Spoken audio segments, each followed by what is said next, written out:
Yo, it's your boy Dean. Tim. Taram. Another episode of the Dean's Office. Yo. I want to thank everybody for, again, liking, subscribing. We on the road to 200. 200. Like I said, man.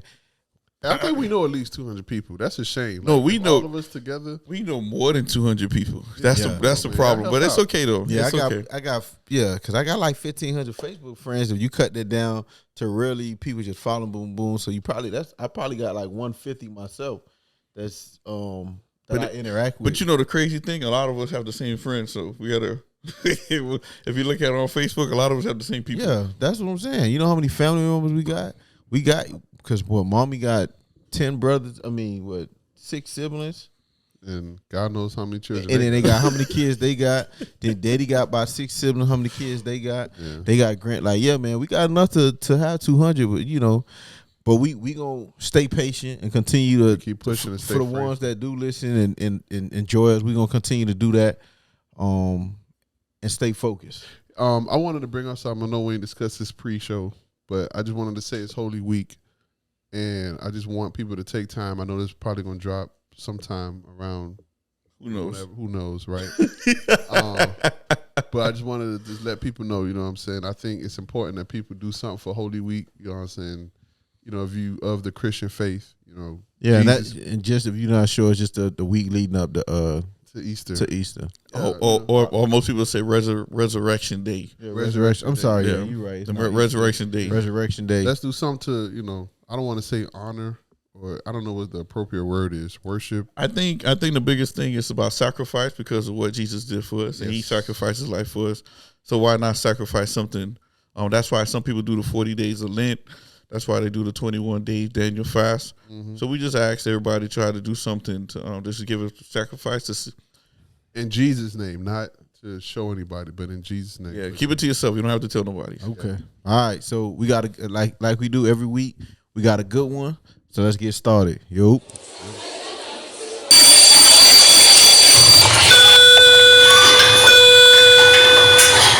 World, you're needed in the Dean's office.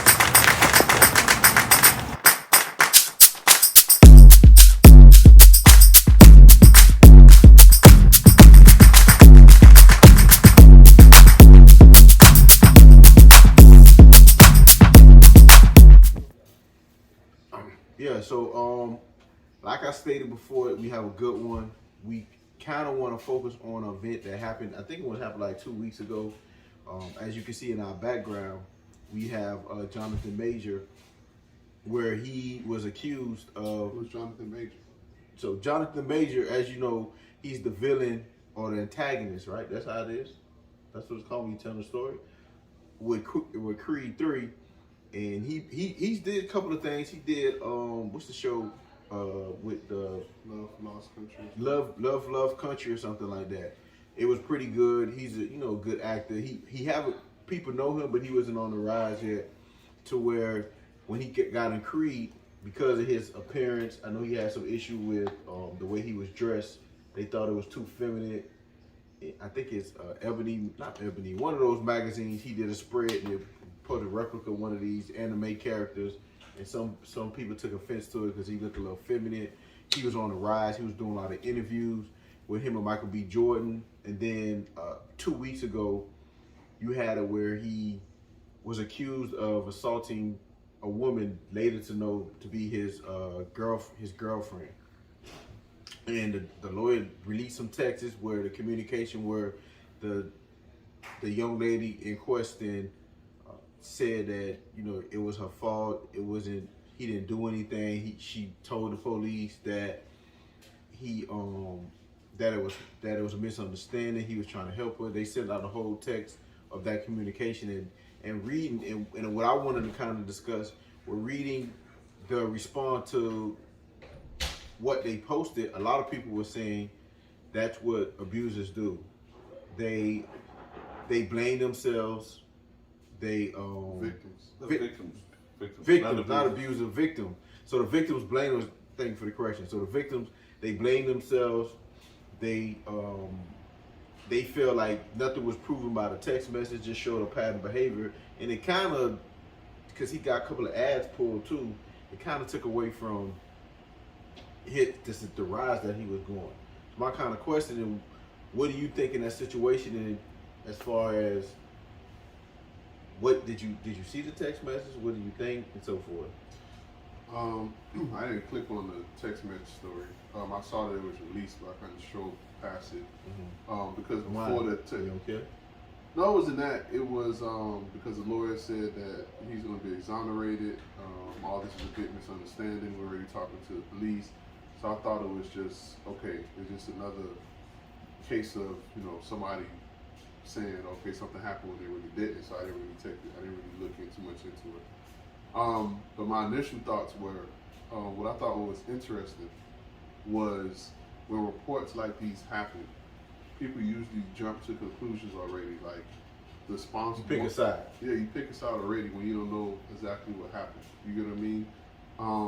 I think I read somewhere that police, in some instances, they have to make an arrest, even though they don't do their due diligence in investigating. They just have to make an arrest, and 9 times out of 10 they arrest the male because obviously, we bigger, stronger, so we'll probably be the one posing the most threat.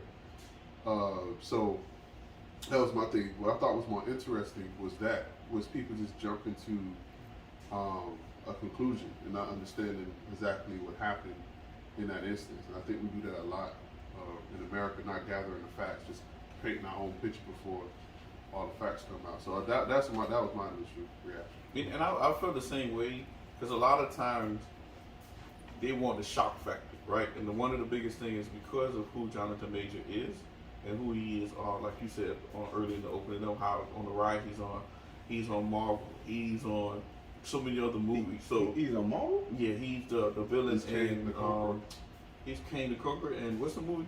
Ant-Man and Wasp. He's Kane the Conqueror. Yeah, he's Kane the Conqueror. So he's new episode. That's the new one. That's the new one. So now you watched it already? So now when you think about it, it's like I wanted to hear the whole story first, not to downplay the victim side or whoever the victim will be. But I just wanted to make sure, okay, here we go again, more people being accused up front. And first thing it is a black man. So, most people look at it as an angry black man anyway. So it had to be the black man. He had to mess up. And that's when I wanted to sit back and let me see what it was first before I made any past judgment like most people do. Because I know people were putting up, oh, he had to do it or he had to do this. And I wanted to say, hey, let's sit back and wait and find out exactly how things are going to turn out. And to be honest, my initial thought was, dang, he make his last payment to the Illuminati. Like something happened, like he was supposed to do something, he didn't comply. He made the blood sacrifice, so they're like, no, we're gonna take the success away from you. But you think about, I think we understating how successful he was or is at this moment for this to happen. Yeah. This guy has 3 blockbusters in the same year. Not even in the same year, in the movie theaters in the same month, which he's starring in. One, the airplane movie, when he's the first black man to be an airplane pilot. I forget what the movie called, but it's very popular. Ant-Man and the Wasp, and then Creed 3. Yep. 3 movies. That's like, I ain't talking about it's on Tubi. I mean, blockbuster. He got 3 blockbuster movies piping hot going at this moment. And then on top of that, he had a commercial. He had a commercial. I know he had an army. He had an army commercial. Yeah. He was doing appearances. Yeah. Like he was on every single meme. He was starting to become a heartthrob. Like he combed his hair all that well. But women was like, "Oh, this is a heartthrob now. He got to do his workout, whatever." So it's like, it was just so. He was ready on the top. He's gonna be the next guy. Yeah, like I'm not superstitious, but I'm a little stitious. You know what I'm saying? Not superstitious or a conspiracy theorist. I'm not a conspiracy theorist. Yeah. But that was just weird to me. It just seemed like somebody was like, hold up. So let me ask a question. Do y'all think when because I want to put it in context too, this more applied to famous people than we say a regular guy that's accused. I know, there's a lot of women or there's a lot of situations where men are being accused of sexual assault or domestic violence to where it doesn't get any attention. So right now, I just, this more focused on when it's famous person coming out or you hear something with a big case. Do you think that when that person is accused, he's automatically fighting from the position of, I have to prove my innocence? I believe so. Rather than he's innocent I believe. Now people say you're innocent until proven guilty. Even if you're a regular person, a superstar or whatnot, as soon as you hear allegations, they already say, you know what, it had to happen, it's true. Right? Before they hear all the other side. And like I said, you can't take away from what the stories are, what the situation is going to be, but at the same token, we, being the outside looking in, we can't just automatically assume the worst. You understand? But because of the society we live in, that's what we do. Once you booked, you're guilty. Exactly. If they take you to jail, not even that. If they make allegations and be like, "Oh, we're searching or checking out to see if something happened," what happened? Oh, he's guilty. No, I'm just saying. Guilty. I'm just being. I'm being. So your perspective. I'm just being honest. So your perspective, you hear somebody and they book, Yeah, he automatically guilty. Yeah, he guilty. Whatever they say he did it. Yeah, you know what too though?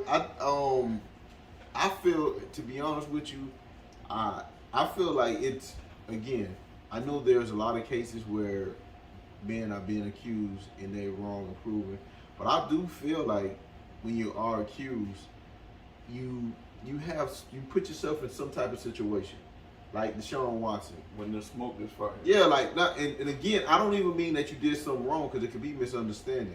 It can be I know y'all probably ain't watched this, but on Apple TV, the newsroom. You can afford that subscription? No. Because when they first came, just like a year or two ago, if you sign up, you got 3 months free, or 2 months, or something like that. So me and Mel just watched everything as quick as we can. We didn't watch no other subscriber thing. We watched all Apple TV. We went through everything. Things we ain't even like, just because we know we was not gonna buy it. Okay. So we just went, and it's called the Newsroom with Jennifer Aniston. And the premise of it was they had a predator, like one of the, it's supposed to be like Fox News. You know how, I don't know if you heard that scandal when the executives was, not molesting, sexually assaulting the women. And then they showed an episode, they did this instance to where she was a young, she just started with a news station, and they went back to her hotel. And he go back to the hotel, because this is like building up. They were joking, and they went to Las Vegas for something. And they was in a hotel, and she went up to the room. She liked him or whatever. They went up to the room. They started kissing. He started, holding on her. And she was like, and he just kept going. And she was like, but she didn't say no. She didn't say no. She just kind of was squirmy about it, and they had sex. And then she went and told, when they started doing the investigation started with somebody else. Then when they got to her, she told that story of her being sexually assaulted by him. And it kind of left the how they showed it to you was like, yeah, she kind of said she motioned that she wasn't ready, but she didn't stop him or say no, right? And I know a lot of women will tell you, they'll tell you no or whatever, and it was one of those gray areas, and it could be, and I'm just saying, him even putting himself in that situation when she pushed away and he continued to have sex with her, put himself in a situation to where now he can't be accused. If that makes any sense, because I'm pretty sure in his mind, he felt like it was just, yeah, she was a little nervous, but she went through with it. We had sex and we went on about our day. And after that, they still was communicating. You get what I'm saying? So, but I still think, not saying that you're guilty, that you put yourself in a situation to where now it can be questioned. Yeah, I mean, it is what it is. I mean, when it comes to stuff like that, the reason why they make these assumptions is because what's happened in the past and what's been reported in the past. Earlier, before we started the podcast, we were spitting out some of the statistics. And again, Google is our statistic guy. I know people knock it when you write in a paper for a university, but it is accepted at our university. Google is accepted, so we do take those statistics when we do mention them. So you take that for what you want. Yeah. So one statistic.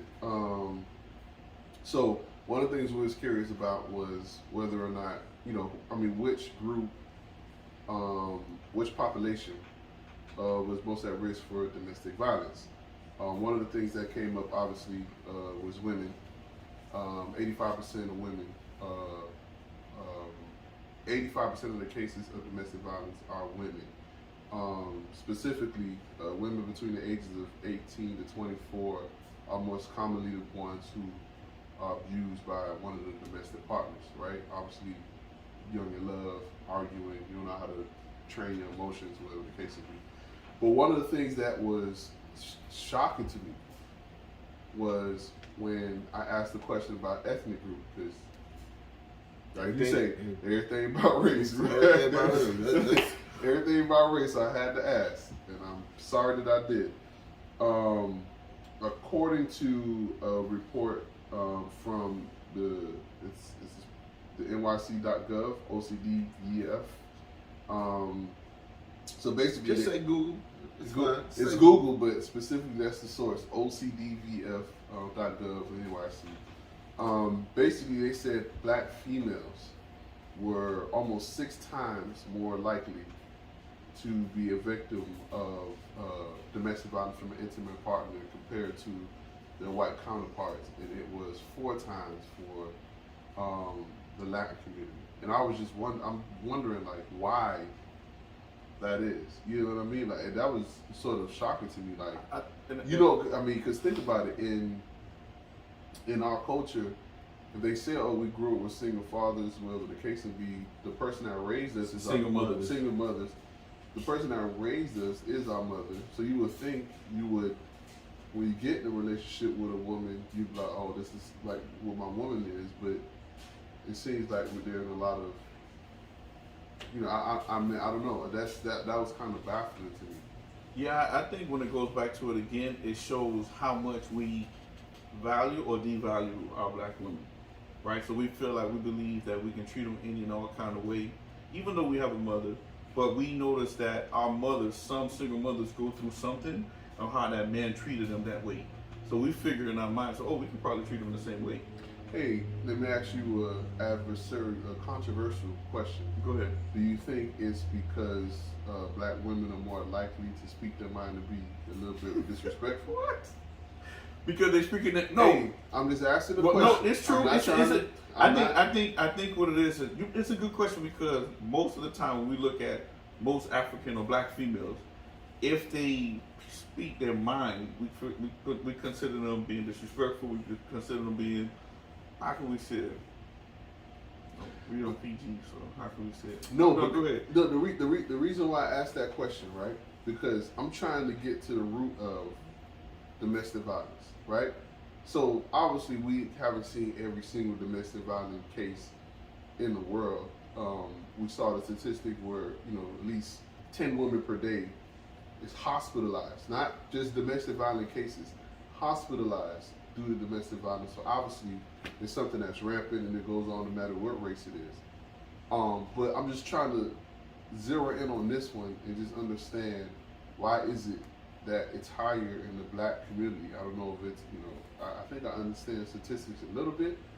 So maybe, I don't know. You don't know the factors because there's so many factors in it. That's the problem. Like, do y'all think women get to think they can say whatever they speak, whatever they want, and then men may not know how to communicate that verbally, and when they get their feelings hurt, like, I don't know an abuser. I'm gonna be honest and upfront. You say you don't know I one? don't. Like, I've never. Well.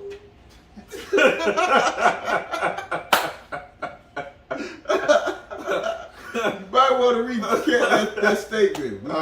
We do. Personally, we personally, yes, we true, do. personally. We do. What I'm saying is, We do. I haven't sat down and talked to on that subject. Okay. So you have never had that conversation? Yeah, I've with never me? had that conversation Okay. before. Like, man, whatever. All the people that I have complained is just like, man, this girl crazy, whatever.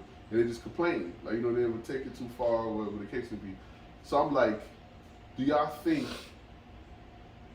I guess the question is, here it is, which is a controversial question. Do y'all think most domestic violence cases are avoidable?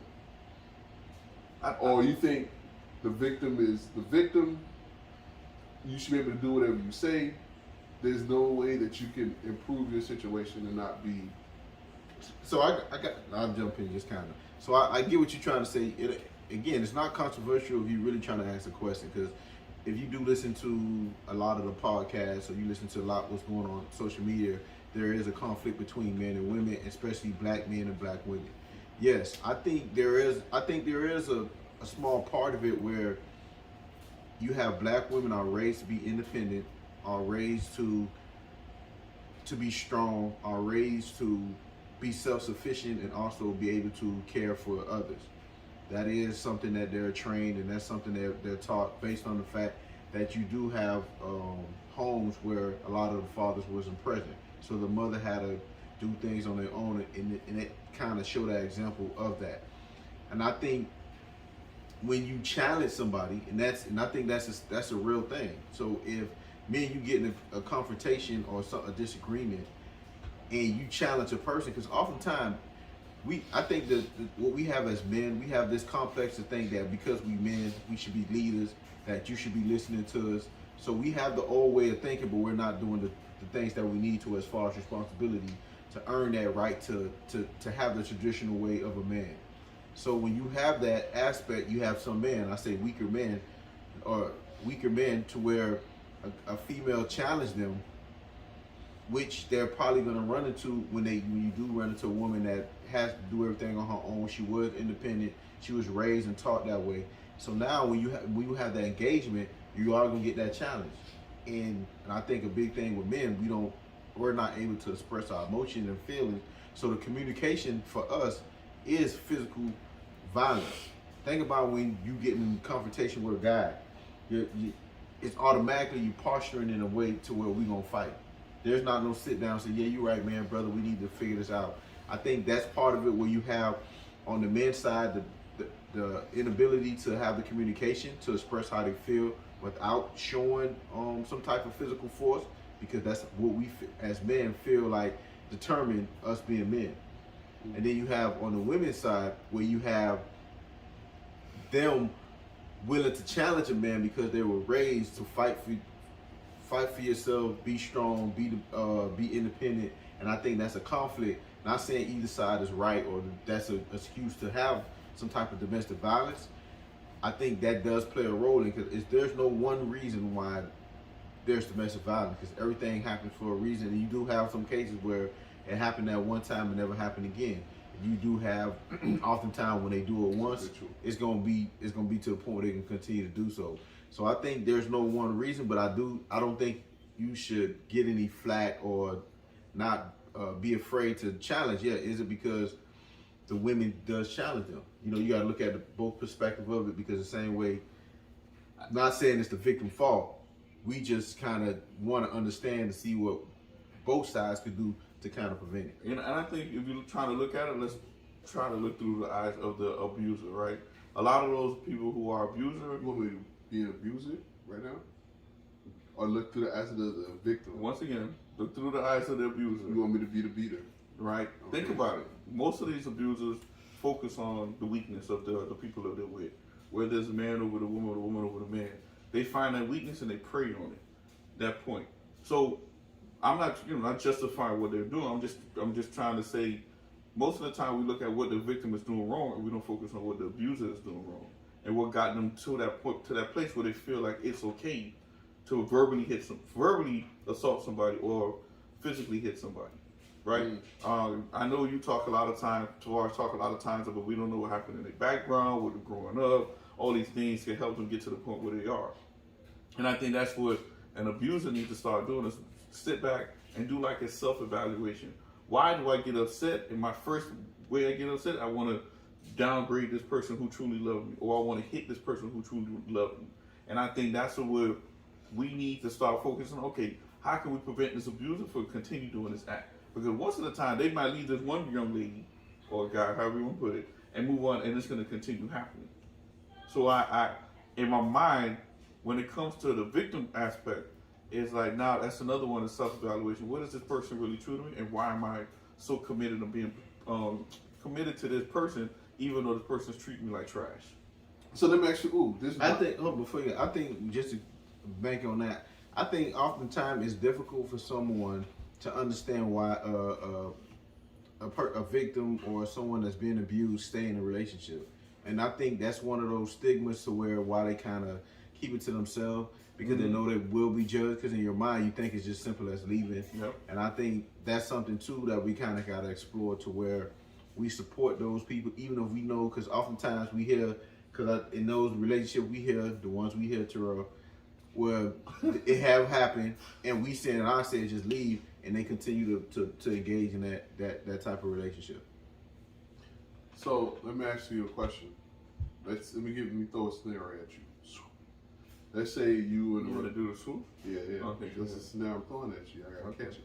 So let's say you're in a relationship with someone, and let's say you guys have a one-off argument, and y'all get in each other's face, and you like, get out of my face, boom, push, or some type of contact happened, whatever. She pushed you, or you push her, whatever the case may be, and it leads to a smart injury, whatever the case may be. So she pushes, she fall, hit her head. Or you push her, she fall, or she push you, something happened.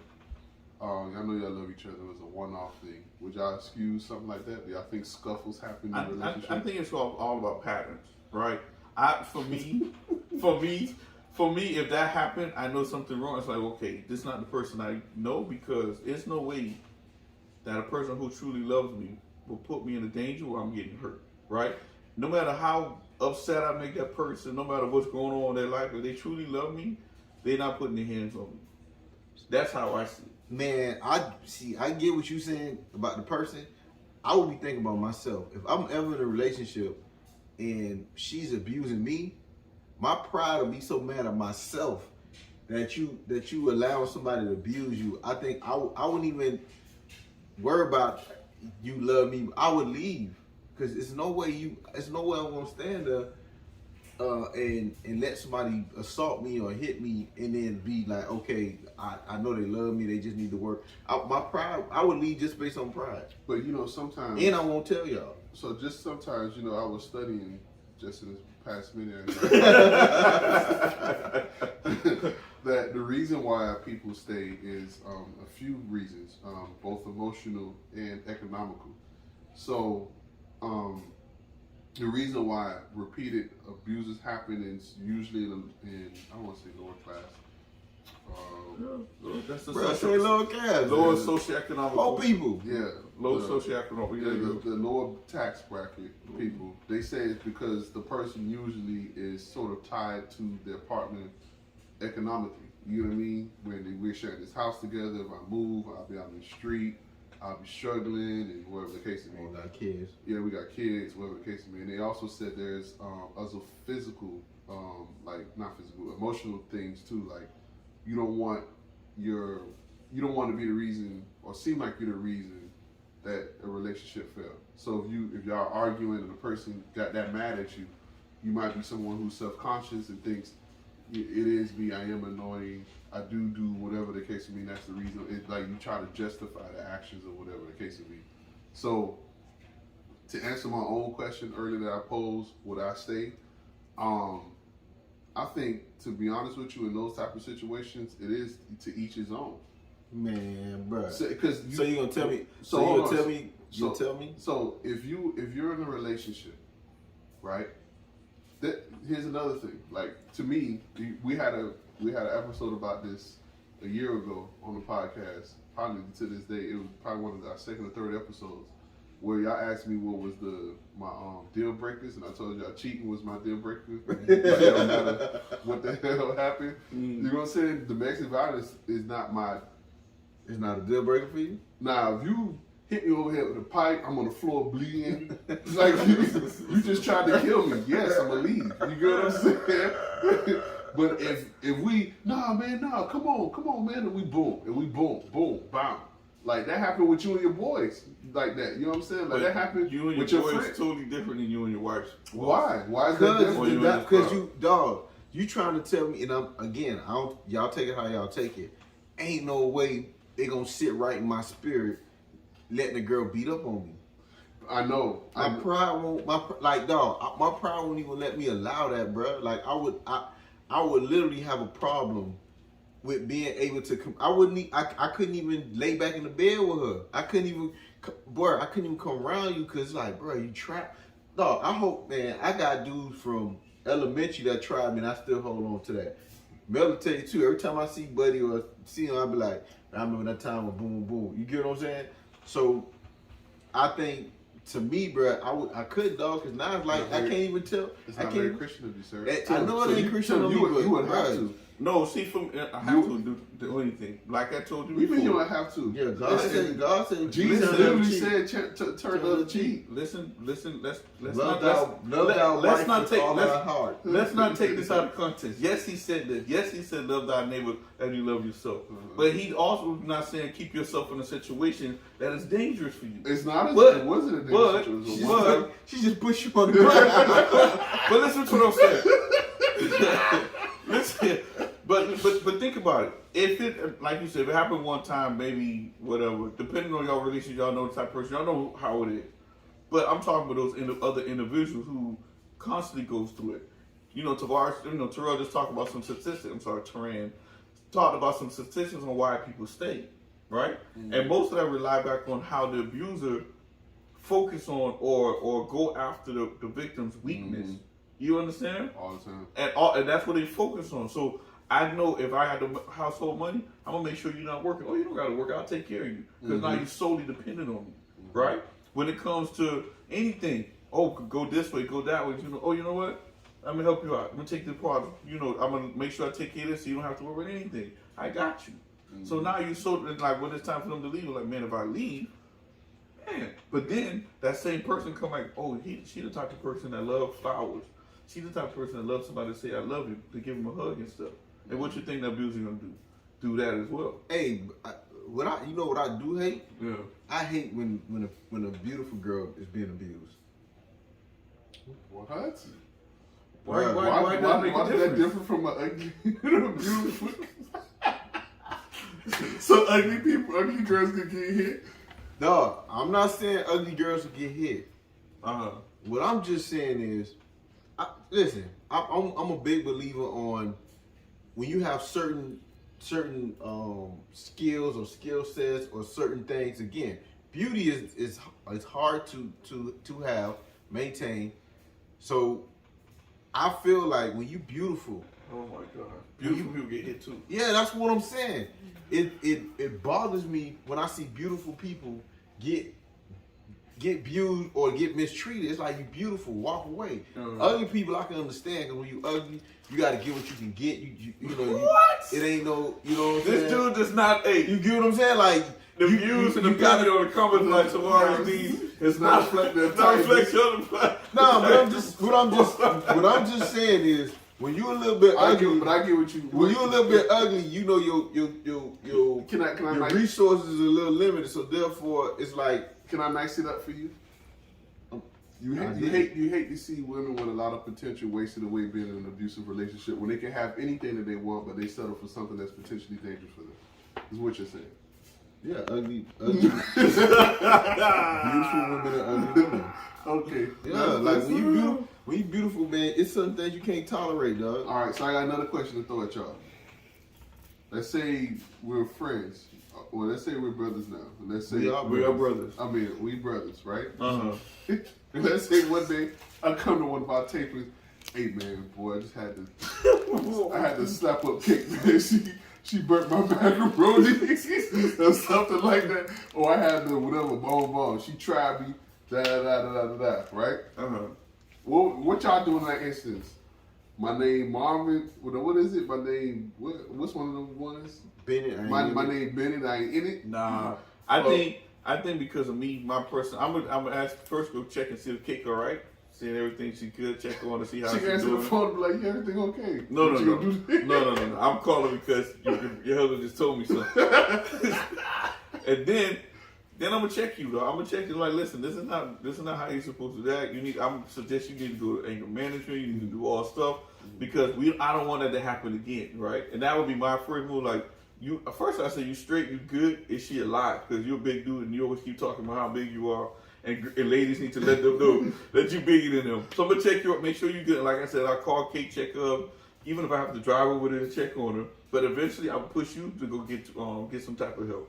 I don't see Cause you I couldn't coming let out that happen. alive, bro. Hmm? I don't see you coming out alive. Okay. Yeah, I'm saying. No, but I'm being honest with you, dog. If it's you, again, I know, cause I know the big thing is a lot of people say how you have friends or homeboys that do certain things, right? I feel like if me personally, it depends on you. It depends on my relationship with you. Being that who you with my brother now, I would say something to you, and I think I would say something to you again. I'm not gonna fight you or do anything like, you know what I'm saying, like that. But I would talk to you in the manner of understanding you might need to just walk away from that or get some type of counseling. Like so all right. So both of y'all would talk to me. So let's say it no, happened a third time. No, but that's what if it's happening multiple times, I ain't gonna lie, my boy. I don't know if I snitch on you. That's what I'm saying. I don't know. I don't think I would. I don't think I would openly go in court and or call the police on you. I don't see that. I as wrong as it is, you know what I'm saying. And again, this is how I feel, and I get it might not be what you want to hear, and it might not be the correct thing, but I think my like, bruh, if you kill somebody, my boy, I don't think I'm gonna do my best to make sure not you go to jail. You see what I'm saying? So I would tell you get away. I would even tell Kate get away and clear it. But I don't think I'll go to the stream of going to the police or fighting you. You know what I'm saying? Because who you are. Now, if you other people we know that we know personally that had some scuffles, I don't think I just want to rock with them. Like you get what I'm saying? Like because I think it's difficult for you to interject yourself if the other partner, whoever's been abused, continue to be involved. You see what I'm saying? So in that instant, I probably would just not really rock with you and hang out with you or talk to you or communicate. But I don't see myself. Surely you doing something to me. You know. I don't see myself. The crazy thing, you brought it up because you know me. I love watching country win, right? And in the episode, they had this one dude where he was beating up on his baby mama. Mm-hmm. I don't know, y'all haven't seen that one? I seen when D went to check him. And then they jumped him because of that. And they jumped him, kicked him out of the game because he was beating up on his baby mama. That kind of it shows, I guess, what they were trying to show, how we supposed to fight back and help our women who are hold the man accountable. Hold the man accountable. I'm not going to the police. So here's a reason I brought that question up, right? Because again, I'm trying to get to the origin of why is it so prevalent in our community. We're black. I only care about the black community. I don't care about the white people and the opioid issues. What? I'm sorry. I got you. You right. The most 95% of the people I hang around with is either Hispanic or black. So that's who I'm catering towards. I got you. No offense to all my white friends, the one. So look, so what I was saying. See what you're wrong. So the conundrum is, where does your morals stop? So let's say you have a friend, a close friend, brother, whoever, who is continuously hurting a black woman, right? Mm-hmm. But y'all know the thing, and it don't reside only with our community, it's also with every community. But the no snitching. No snitching. Yeah. Look out for your partner. Excuse me, church people. Bros before hoes type of deal. Where does the moral meter point? There's a point more to, because you already said it, right? You said it. I want to get somebody who got a little bit more discernment. So Tim, where discernment in terms of, you know what I mean? Like where does your moral meter point? There's a point to, no, you gotta hold that. I don't care if you're my friend. You gotta hold it accountable. Wrong is wrong, or no, I got my. For me, honestly, I'm gonna tell you. For me, there's a reason why you come in and telling me this stuff, because you know the type of person I am, and I'm gonna try to push you to get it to stop. And if you can't stop it, we gotta find a way to stop it, right? Whether it's that boy got now on a speed. No, whether it's me going in and physically moving a girl out, if the person who coming to tell me have to be kind of close to me, right? Whether me going in there physically moving the girl out, talk to the dude, and I'm just stepping to and say, you know what, I can't let this happen because it won't sit right with me because of the type of person that I am and how I feel that that's just wrong to beat up on the woman. I don't care if the woman slap you, kiss you, kick you, all this other stuff. It doesn't matter. It shouldn't get to that point where a man should put a hands on a woman. Yes, I know a lot of men out there say, hey, if a woman touch me, they ready to get that work, right? And I know, we know a lot of people. We know some friends of ours who will say, hey, if a woman put their hands on me, I'm going to hit them right back. They're going to fight them back. I'm defending myself. You understand what I'm saying? But there's ways that you can do that in a way. But for me, as far as that, I will intervene as much as I can because you felt confident enough to come and tell me this stuff because you know how I'm going to react. So what's intervene? That's what I'm saying. Because we asking is, are you, like you said on Country Lane, are you jumping them? Are you physically fighting them? I think he laid it out. And he said he's gonna circumvent the person. You're gonna go directly to the source, the woman, and help her get through this, right? So you gotta move her. You gonna move her out. You gonna help I'm gonna do whatever I can. You give her money too. For me, my whole I'll be like Goose in Power. So you gonna go? So you say you gonna go and help her move and break like what? You know, I'm gonna listen. I already got the moment. My mind I'm thinking is first I'm gonna tell Buddy you doing this wrong. You can't be doing that. Check on the girl first. Most likely, if I'm cool with Buddy, I'm cool with the girl, one way or another. Mm-hmm. Check on them, see how they're doing, and if that's not the point, hey, y'all need to cut this up. There's something y'all want to work on, or there's something that y'all want to finish. And if there's something y'all want to work on, let's go to council. Let's do all this other stuff. Now, if it come back and happen again, all right, y'all need to break this up. I'm find a way y'all to separate and stuff like that, and I'm gonna check Buddy. All right, so I'm not getting involved. No, and what I mean by getting involved is like if it's my homeboy, if it's somebody I know, I'm like, hey, bro, that's wrong. What you need to do, boom, boom, boom. You know what I'm saying? I would have a conversation with the person, with the young lady or guy, whoever they roll with. And then once you have that conversation, you tell them, yeah, and it happened again, and that person continues to stay around, and your homeboy continues to do it. I think you put yourself in danger. Because now it's like, you getting involved in a situation to where the outcome might be we have to fight. The outcome we got to kill somebody. Are you willing to ready to do that? Or you got to put one of your friends or homeboys in jail? Like, that's what I'm saying. Because I think you speak to them and you do the best you can, but you got to be, if you're going to interject yourself, you got to be prepared for the worst case scenario. Oh, yeah, for sure. Because even I would, like, I don't want to change the subject too harshly, but if it's a stranger, no, if I see something, only reason I said I would do that if I personally know the person. Because there's a lot of times when officers went in to go stop a domestic violence and the woman beating up on the officer. Yeah. Because, don't do this or whatever. So when I say I intervene, there's people do I ain't gonna lie though, I intervene depending on the guy.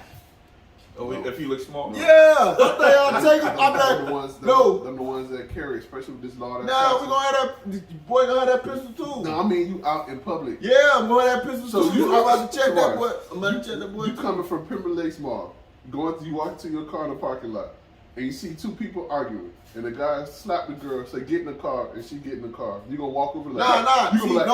I'm talking about. You go like stop. No. I'm talking the incident I'm talking about. If he slap her and she get in the car, I already know she listening. So she cried, it ain't nothing I can do about that. That's beyond what I can do. They need because she listening. What I'm saying is, if I'm walking to Pembroke Mall and they at the car and he over there pummeling her. You see what I'm saying? Like if he in the dish ragging her, punching her, I'm gonna intervene. I'm gonna, hey bro, hey chill out, hey bro. Like I'm gonna yell, kind of get his, hey chill out. You know what I'm saying? And just based on how that dude language, you know what I'm saying? If I start to see he got pistol language, you know what I'm saying? Hey, don't do that. And keep walking. But I see Buddy looking like, boy, let me go over there and use some muscle on him, get that cleared up. Not saying I'm telling, even if I'm breaking it up, it's not me breaking her saying, hey girl, you need him. Nah, hey man, stop doing that because I don't want to see her getting beat up. I can't see myself standing to get beat up. But again, that's what I'm saying, the stranger. That's what I'm saying, it's going to depend on the situation. I'm not going, if they argue and he slammed her to the ground and they get up and they fix their stuff and they get in the car and leave, ain't nothing I can do about that. But if he's physically pounding on her, beating on her, and I'm seeing he putting that work on her, yes, I'm gonna yell. I'm gonna let him know I see. I'm gonna kind of give him a feint that I'm gonna come over there and check him if he want to put them. You get what I'm saying? So at that point, you just call police, or you physically go over there? No, I would call police. Is what I'm saying. I would call the police, but again, by the time the police come, they been stumped out. I'm gonna try to engage him to minimize that. That's why I'm saying it's not me stopping them and telling her, oh, go, oh, you do this or do that. It's me literally just making sure she don't get hurt in that time frame of me seeing it. Yeah, You know what I'm saying? something real funny just happened the other day.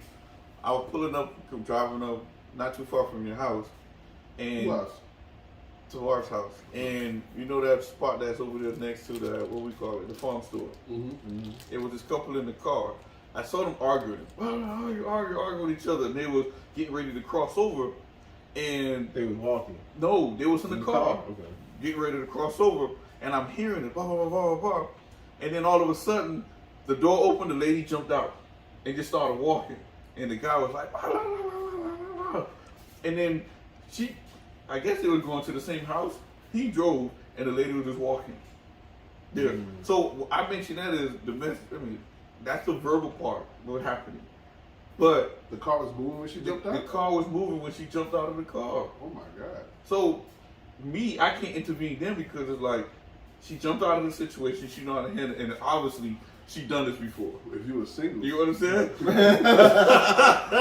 she was fine. But like, hey, you need help? You know what I'm saying? Let me get Like, you over girl, there. But never had you I jumping out of a car. just picked that up and I said because those little instances in there, we just got to be aware of what's going on. Because there was another time in the news where this guy was physically beating up on a girl in the car. She tried to jump out. They stabbed her, and then he took the car and ran over her. Right?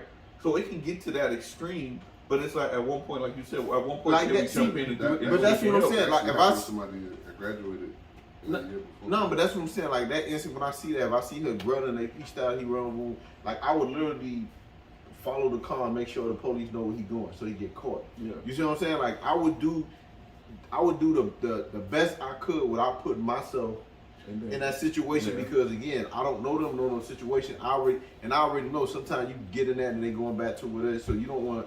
I ain't trying to get in all that. Quick thing before we wrap up, I'm gonna share a story about me and Kate doing that. It was one night we was coming from You and Kate Fighting? no man. We followed somebody. So it was Why y'all follow somebody? I'm about to tell you. Oh, go ahead. So we was coming right down 27th.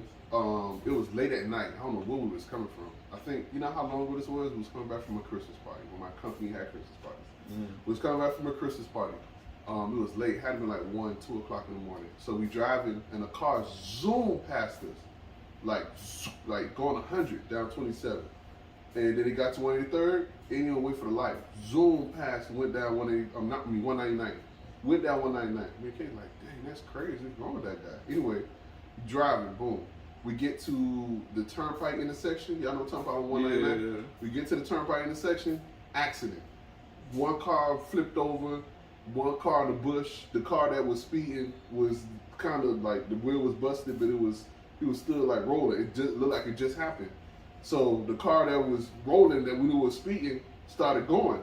Me and Kate was like, nah, we caught him. we were like following, like he turned right through Norwood Elementary, and he was like, all the turns he was doing, like, yeah, he's this way, so he got, we gave all the information, and the people was like, okay, yeah, we got him, and once they told us that, they was like, don't pursue, like, okay, whatever, and we kind of left, but we was determined. Damn, dog, y'all supposed to. Hey, man, I'll tell you a story. When I was going from work, coming off a commercial, coming off the turnpike. If y'all know how it is, you come from one lane, as you coming south, you come south to get off. You come off in this lane, you cross over if you want to go west. And then if you coming north, you come this way if you want to go east. So you crisscross like this. So I was driving my car. Y'all know my car, raggedy. So I'm driving my car, and we crossed it, and somebody came across and hit my car. Boom! And I'm like, oh man, and I'm getting ready. I already know I'm gonna tell this man or whoever in the car, don't worry about it, cause my car raggedy. I ain't worrying about it. Just, buddy took off running. He hit my car and took off. Boom, man. I'm driving through the street. I called the 911. I'm like, hey, his license plate number is. This was going on. He ain't boom boom. I'm scooting through the lane. He turned down the street. I'm turning down the street, and we drove for 5 minutes of me driving, following him. Then he yoked off in Walgreens parking lot. He go boom, and I pulled up. He parked into the ground. I pulled up right behind him and blocked him in. I get out the car. It's an old white man. I got old white man. So I'm like, what? So now I already know. See, because in my head, as I was going, cause we ride for 5 minutes. In my head, I'm like, oh my goodness, this boy. Because the windows was dark. And I'm like, oh man, boy, it's a thug. What I'm gonna do after that? I'm praying that the police come and catch us chasing each other. Then he stopped, and I'm like, oh my goodness. When I seen that white guy jump out this car, my boy, my whole chest got big. I was ready. I said, man, what you doing, man? You can't be. He like, oh, I'm sorry. Oh man, no, I didn't know. He started playing like he had dementia. Even though he did, because he got nervous like, oh, this young black guy, you know what I'm saying? And I told Mel about it. She was totally upset because again, it could have been totally different yep. To where that could have been somebody that had something that could have went further than. Oh, I wasn't going to. No, so if he would have stopped, I would have stopped like a few feet. I wasn't going to get out the car and like tackle him. I was just making sure that they knew where he went. You know what I'm saying? So I was literally on the phone. He turned down 14th Court. He just turned down 187. If he would have stopped and got out of the car, I would have stopped my car. Like, he got out of his car and he's running down this way, and that would have been the end of my good Samaritism. Like, I'm not going to get out of the car and whatever. But at the end of the day, we really wanted to touch on this topic because it's happening. It's so prevalent now about domestic violence. And I just hope that, I know we put a lot of light on the situation and stuff that we're going through, with different things that we're going through. But if you really in a situation where you feel threatened, your life feels threatened, you don't feel happy every day or most of the times in the relationship, I do advise you to get help. Try to reach out to somebody. There are a lot of places out there who will help you to relocate, who will help you to go through these different places to help you with that process. So with that being said, also abusers, you know how you are. If you know you're upset, go out there and get help, get counseling. You don't have to do that. You don't have to beat on someone to tell them that you love them. For me, I just want to start with two things. I know we talked about it. It was one of the first things that we started off with. I know, and I'm one of the ones that if you done it, if you got booked, you did it. But I would like to offer a thought that maybe we shouldn't think that way. We should allow things to play out. We should allow actual facts to come into play. We shouldn't judge a book by its cover because we don't know exactly what would happen. So we should allow all the facts. The second thing I want to say also is if you know you're in a relationship and obviously you know that relationship, the number one thing being in a relationship that y'all should always establish is respect.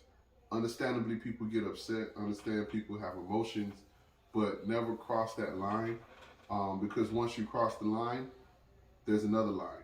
Then there's another line. Then there's another line. It's just a slippery slope. So my advice would be not to establish that slope. Like, establish that non-negotiable. Like, what's your non-negotiable? Like, look, you can yell all you want, but don't call me an F-boy or a girl. Don't call me a B.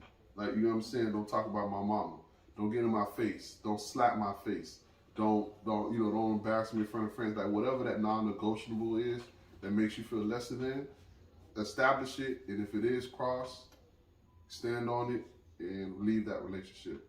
That's my advice. And if you're already in that situation and you're only staying there because of economic reasons, or whatever the case may be, don't be afraid to start over. People start over all the time.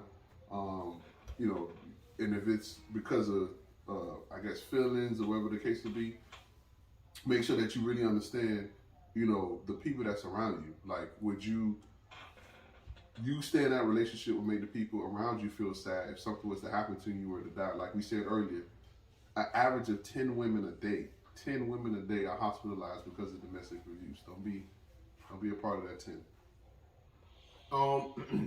I just want to close. I hope that, and again, this conversation we just wanted to have, I know nothing can be resolved just by listening to a podcast.